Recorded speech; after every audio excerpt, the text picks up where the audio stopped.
Les femmes de Tchoupam sont les pionnières du reboisement de la mangrove qui commençait à disparaître, point de départ du développement fulgurant de la réserve de Somone, qui est devenue aujourd'hui une aire marine protégée. Donc voilà, c'est une réserve qui a été créée en 1999. Ce sont les braves femmes de Kër Tchoupam qui est à Popenguine, qui ont constaté que la nature a commencé à se dégrader.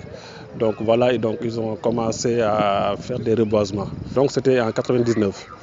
Donc vu l'intérêt écologique, ils ont créé la réserve naturelle d'intérêt communautaire de la Somone. Parce que là, on avait complètement dégradé les ressources. Donc vraiment, il fallait conserver le peu de ressources qui restaient. Donc c'est une réserve qui a été créée en 1999 et couvre une superficie de 700 hectares. Donc elle polarise les villages de Guéréo, Tchafoura, Sorakhassab qui sont de l'autre côté et la commune de Somone. Volet économique, ils ont commencé à couper la mangrove. Donc quand on les a dit que vraiment ça c'est pas... Eux-mêmes ils ont pris conscience que vraiment c'était pas ça. C'est pourquoi ils ont commencé à reboiser la mangrove. Donc il y avait un reboisement parce que auparavant quand tu étais là tu pouvais voir le village de Tchafoura. Donc conscient de cela, donc voilà ils ont pris l'initiative vraiment de restaurer l'écosystème. Donc quand ils ont commencé à restaurer l'écosystème, donc ça a été créé en 1999. Depuis 1999 jusqu'en 2007, il n'y avait rien. Donc c'était des reboisements et tout. Maintenant quand ils sont arrivés en 2007, donc ils ont les permis de visite. Donc on a commencé avec les permis de visite parce qu'il fallait aussi booster l'économie. La clé de répartition des recettes obéit à une rigoureuse méthode. Il y a 20% qui reviennent au GIE des femmes de Guéréo, Somone, Tchafoura et Sorakhassab. 40% qui sont destinés à l'aménagement. 5%, comme la réserve est à cheval entre deux communes, c'est-à-dire la commune de Somone et la commune de Sindia, donc chaque commune a 5%. Donc les 10% restants, donc ça c'est pour les imprévus, c'est-à-dire les factures d'eau et d'électricité. Les associations sportives et culturelles et les organisations féminines ont beaucoup contribué à la préservation du site, ce qui a donné un résultat probant. Cela s'est parti dans le cadre d'abord des associations sportives et culturelles au niveau des différents villages.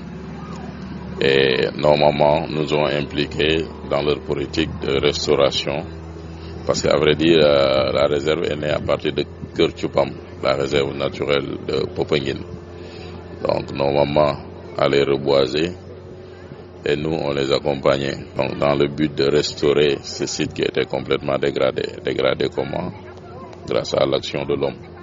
Parce qu'on avait besoin aussi de ce bois de la mangrove qui a cette réputation d'être un bois solide et par ailleurs résistant auprès de l'attaque des termites. Donc c'est la raison pour laquelle c'était un bois qui était très prisé. Donc ce qui avait fait que le site était complètement dégradé et beaucoup de ses ressources naturelles ou halieutiques avaient disparu. Donc les gens aussi se posaient la question de comment, du pourquoi. Donc quand les agents techniques de l'État aussi sont venus nous encadrer dans ce sens, c'est quelques temps après on a vu qu'il y a beaucoup de produits qui étaient revenus, comme les poissons, les crustacés, comme les crevettes, par exemple les moules et les huîtres d'ailleurs qui s'accrochaient au niveau des racines de la mangrove, etc.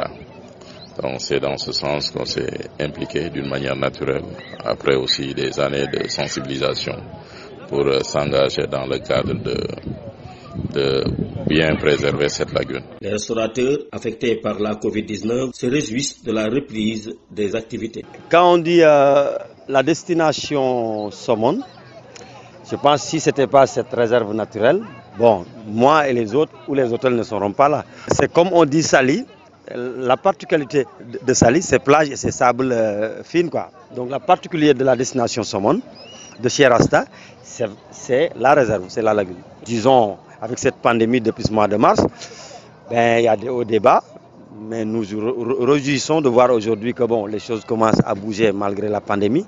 Donc on espère qu'il y aura de l'avenir meilleur d'ici avec 2 ou 3 mois.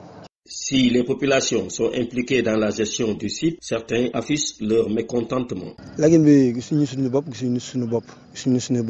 parce que aussi lagune bi nu muy doxee ñun au niveau du village ñun xamuñu si lu bari parce que aussi nëgër bi bu ñu demee bañ lañ lagune bi lu mel ni lagune bi wala lu mel ni suñu terre yi ne fii ñu jël ko bu ko askan ay nit ñoo xam ne ñun ñu dëkk si dëkk bi ñu dëkk boobu suñu maam yi fi nekkoon di xeex boobu ba léegi nekk ci loolu ba au nouveau tey ji ñu dem ba ne Lagine bi am fu ñu koy faral la ñun ñu si gis suñu bopp chaque jour dañu lu génn si Lagine bi ñun xamuñu fan lay jaar te au niveau du village suñu maam yi ñoo nekkoon si suuf si di reñee même boo gisee Lagine bi nii am na jamono yoo xam ne fàtte na bu ñu ko développé pour ñu développé ko géréw lañu dem ñu suñu maam yi ñoo ñëw dindi fleur ndox mi mën a duggaat si biir si loolu lépp aussi sunu maam yi nekk nañ ci di xeex ba tey toll fii tey ñu bëgg ñu jël def ñu benn découpage di ñu amal foo xam ne foo géréw na fa la yem ak dafa di temps yoo xam ne ñun fekk ñun du ñun sax de suñuy papa yi nga xam ne ñoo fi nekk loolu jiitu na seen juddu ñoom. La réserve de Somone possède une très riche biodiversité qui compte 80 espèces d'oiseaux, une flore de 72 variétés, sans compter une multitude d'espèces de poissons.